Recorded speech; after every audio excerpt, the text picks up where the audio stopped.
This is not a normal moment in global politics. A Nobel Peace Prize medal lands on the desk of Donald Trump.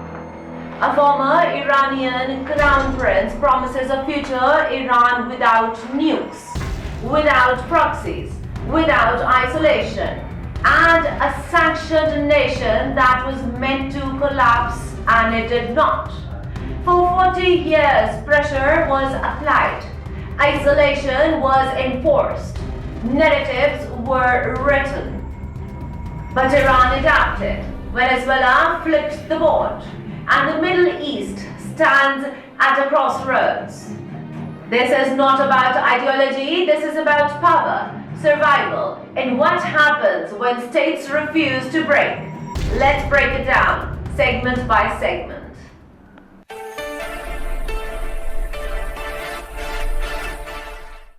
Segment 1. Trump and the Nobel Medal. Venezuelan opposition leader María Corina Machado, the 2025 Nobel Peace Prize laureate, made global headlines after presenting her Nobel Peace Prize medal to former US President Donald Trump during a White House meeting. Machado described the gesture as symbolic recognition of what she called Trump's commitment to Venezuelan freedom and his support during the US operation that led to the capture of former President Nicolas Maduro.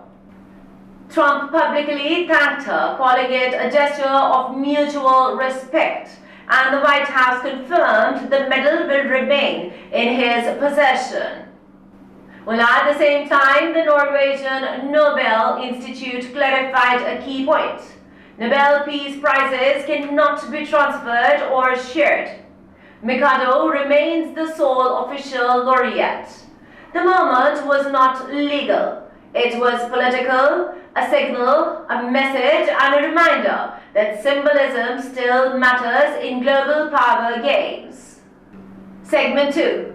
What Reza Pahlavi promised.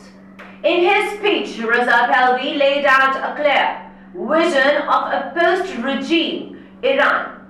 He promised an Iran that would end its nuclear military ambitions immediately, hold support for militant groups, and reintegrate into the global system as a responsible state.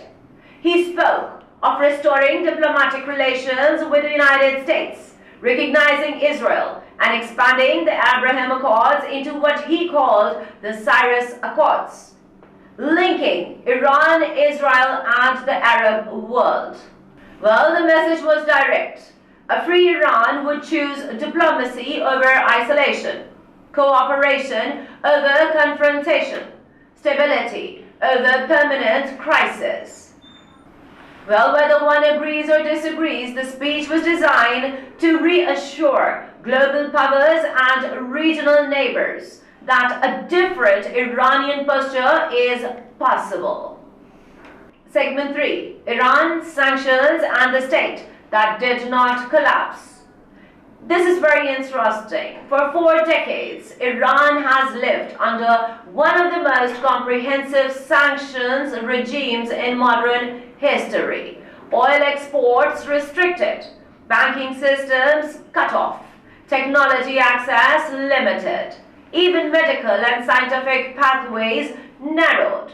The strategic objective was straightforward: apply pressure until the system fractures. But instead of collapse, Iran adapted. Sanctions redirected. Innovation inward. Unable to import, Iran learned to produce. Unable to rely on foreign systems, it built domestic capacity. This was not accidental, it was structural survival. Iran did not purchase drones at scale. It developed them.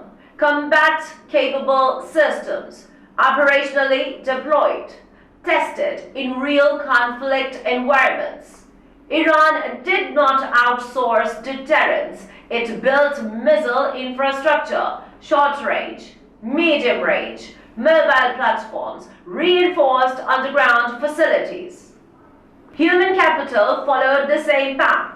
Engineers were trained domestically. Medical systems expanded under constraints.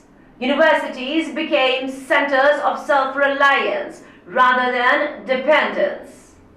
This is the outcome many planners did not fully anticipate. Sanction-driven resilience at national scale. At the same time, Iran's global image became increasingly shaped by narrative.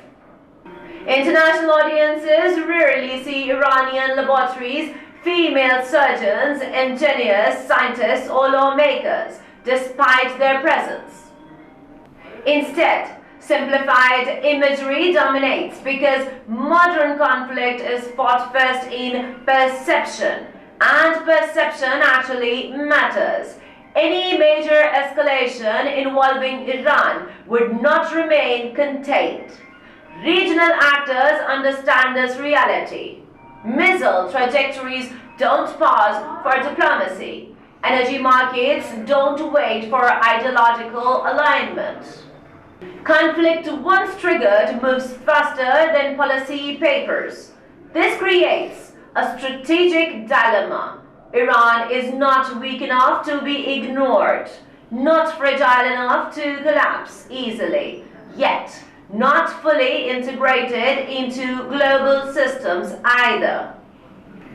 What remains is a prolonged state of pressure without resolution, a condition history recognizes as unstable, not inevitable war, not guaranteed peace, but a sustained tension shaped by endurance, deterrence, and competing narratives. And this is where the story stands today. Keep watching 360 Digital English with your very own Fariha Farooq. Take care and God bless.